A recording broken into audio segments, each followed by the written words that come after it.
आम्ही या ठिकाणी नागपूर शहरामध्ये नाही तर संपूर्ण देशामध्ये गॅसची जी टंचाई आहे आणि गॅसच्या टंचाईमुळे केरोसिन ही अत्यंत गरजेची वस्तू आहे.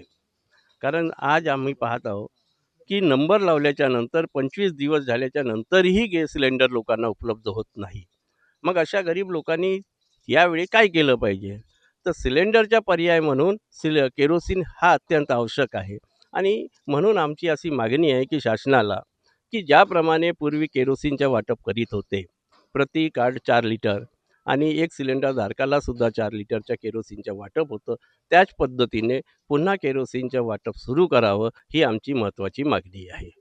सिलेंडर लवकर मिळत नाही ना, त्याच्यामुळे केरोसिन सुरू करा.